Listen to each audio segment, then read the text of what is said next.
సంధ్యక్క గారు అయితే ఉన్నారో మాట్లాడించే ప్రయత్నం చేద్దాము. అక్క ఎట్లా చూస్తా ఉన్నారు? ఏదైతే ఆపరేషన్ కగార్ ఏదైతే ఉందో కగార్ 2 అని కూడా ఇప్పుడు స్టార్ట్ చేసిర్రు. దాదాపుగా అక్కడ ఎన్కౌంటర్లు కూడా జరుగుతున్న పరిస్థితి కనబడతా ఉన్నాయి. మావోయిస్టులకు సంబంధించిన అగ్రనేతలు కూడా అందులో బలయ్యారు అన్నట్టు కూడా వార్తలు వస్తా ఉన్నాయి. దాంట్లో వాస్తవాలు ఏమున్నాయి?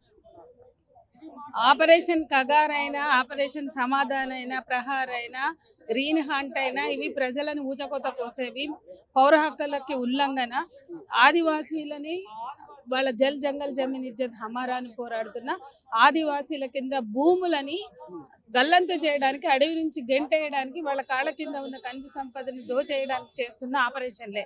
అన్ని ఆపరేషన్ల పరమార్థం మనుషుల్ని చంపైనా సరే ఖనిజ సంపదని దోచేయడం. ఇవాళ వన్నులో ఎన్నో శవాలు వచ్చినాయి. ఎంతో మంది ఉద్యమకారులు 40, 50, 60 ఏళ్ళు ఉద్యమ జీవితం గడిపి ప్రజల కోసం త్యాగాలు చేసిన వాళ్ళ శవాలను పంపి మరి అక్కడ ప్రజల్ని భయభ్రాంతులకు గురి చేసి వాళ్ళని అడవి నుంచి గెంటి వేసి మరి వాళ్ళ ఆపరేషన్ కగారు 1 చేశారు, 2కి వెళ్తున్నారు. ఏది ఏమైనా ఆపరేషన్ కగార్ భారతదేశంలో మానవ హక్కుల ఉల్లంఘన.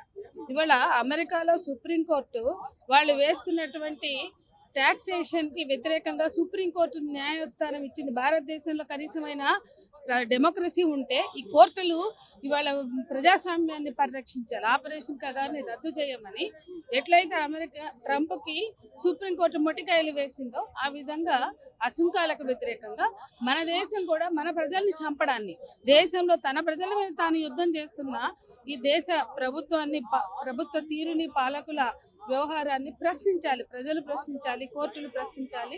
ఇవాళ ఆపరేషన్ కగార్ని రద్దు చేయాలి. ఆ జాతీయ జెండా కూడా అడవులలో నాటించేసి మేము స్వాతంత్రం సాధించిన వ్యక్తుల లెక్క మాకు ఇక్కడ మాదే రాజ్యం నడుస్తుంది అనే విధంగా ప్రభుత్వాలు చేస్తూ ఉన్నాయి. హిట్మా చనిపోయినప్పుడు కూడా అక్కడ సంబంధించిన అడవులలో జాతీయ జెండా ఎగరేయడం జరిగింది. అక్కడ స్వేచ్ఛ భావజాలాలు విరజిల్లాయి అన్నట్టుగా ప్రచారం చేస్తూ ఉన్నారు. ఎట్లా వస్తుంది? అసలు మూడు రంగుల జెండా అక్కడ ఇన్ని రోజులు ఎందుకు ఎగరేయలేదో చెప్పాలి భారత పాలకులు.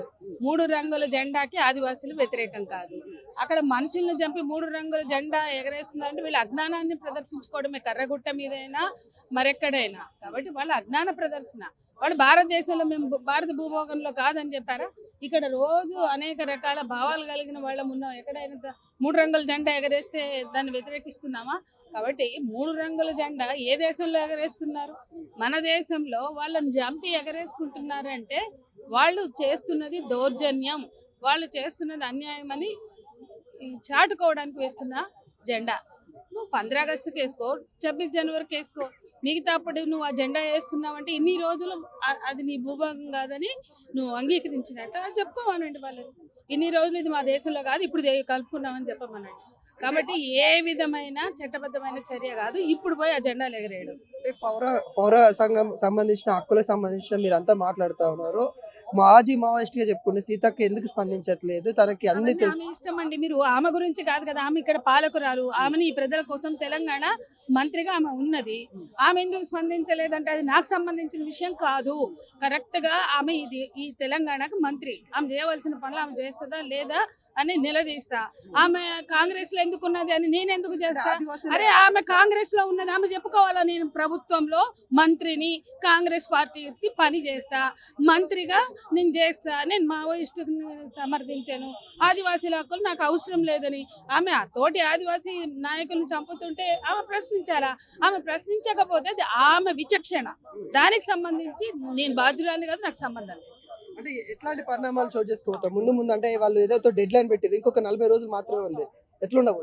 ఏ డెడ్ లైన్ అయినా ఇది అప్రజాస్వామ్యం. ఇది ఒక మాదే కాదు, మీడియా పాత్ర, మరొకళ్ళ పాత్ర, ఈ దేశంలో విఘ్నత ఉన్న, బుద్ధి ఉన్న బుద్ధిజీవుల పాత్ర. దీన్ని వాళ్ళందరూ కూడా ప్రశ్నించాల్సిన అవసరం ఉంది. దీని మీద ఒక స్టాండ్ తీసుకోవాల్సిన అవసరం ఉంది. ఆపరేషన్ కగార్ ఆదివాసీలు, మేము ఆదివాసీల సంస్కృతి మాది, మేము ఆదివాసీల కోసం మాట్లాడుతున్నాం, పనిచేస్తున్న అని చెప్పుకుంటున్న ప్రతి వాళ్ళకి ఆదివాసీ పేరు ఉచ్చరించాలంటే ఈ మారణ హోమాన్ని ప్రశ్నించాలి, ఖండించాలి, నిలదీయాలి.